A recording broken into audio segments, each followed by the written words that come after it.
I'm Pierre Cheyron. I'm in charge of Southeast Asian activities for ENGIE, and I'm delighted to be with you this morning to share a bit of my thoughts and experience in IoT and with UnaBiz over the past few years.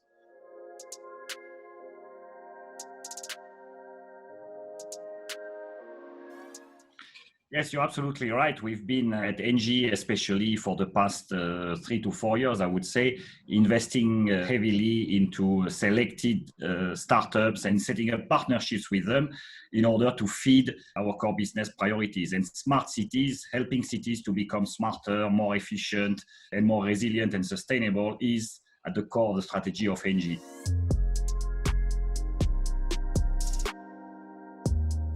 Large-scale IoT, large-scale digitalization of cities supported by proper and cost-effective IoT solutions is a must, is an essential brick in making cities smarter and more sustainable.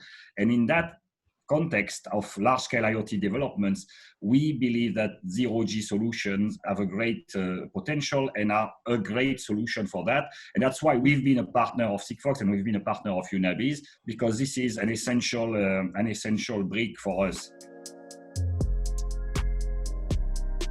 Large-scale development for smart metering, smart utilities. For example, UnaBiz secured a significant contract for gas metering in Japan with Nichi Gas. But we see also a lot of opportunities of applying zero-G technology for IoT solutions to improve our traditional services, such as facility management, where we've been working with UnaBiz successfully in interesting projects with hospitals in Singapore, for example. What's very important, I think, is that we're not looking just at building networks which will allow some affordable connectivity for IoT. We really need to look at the entire ecosystem and the entire solutions, because every type of customer, whether it's a hospital, a gas distribution company, a water company, any logistics company, need this kind of technologies, but they need it differently. And they need it to be integrated with specific devices, specific sensors, and specific end-to-end entire solution. And I think that's what's very important. So zero-G is the basic layer, but what we need to build on top of that is much more important.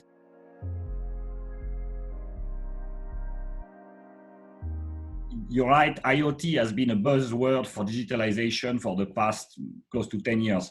But and a lot of initiatives, a lot of companies have done IoT solutions, IoT networks, IoT devices, IoT applications, etc. But when you look at the actual implementation and commercial success of it, there's only a handful of them who really made it and have turned it into a real sustainable commercial business model.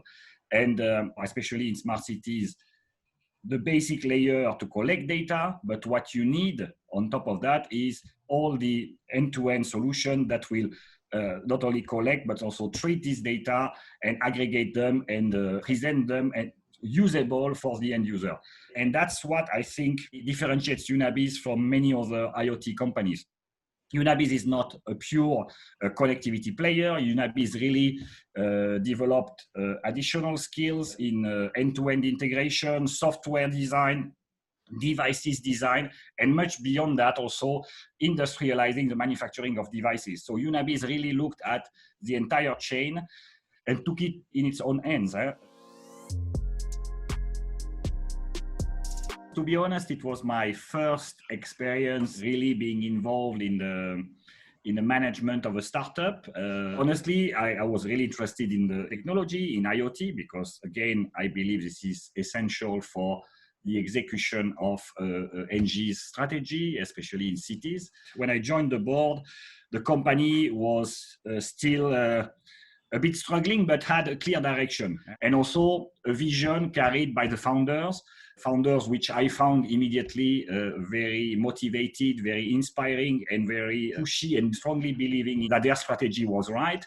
And I think they built a strong team around them to execute this strategy. And even if many people at that time were questioning the the diversification strategy of UnaBiz to go for the entire value chain beyond just the connectivity. They managed to stick very strongly to their vision, despite the adverse winds coming from maybe inside and outside, and to drive the team in that direction. So I got to know Henry, I think 2 years ago. I didn't know him yet. I had heard about him and heard about his character because he's quite well known in the French community in Singapore. And I would say I've been impressed by his drive, his energy, his dynamism, sometimes overflowing dynamism, but that's what startup needs as well, as someone who leads them with enthusiasm and a lot of energy. But I think Henry has gained in maturity in the past 2 years. And I think largely thanks to Henry and his vision and his capability also to build around him a strong team, which is quite diverse. And that was built by Henry. So I think he's a great leader for this kind of ventures, yes.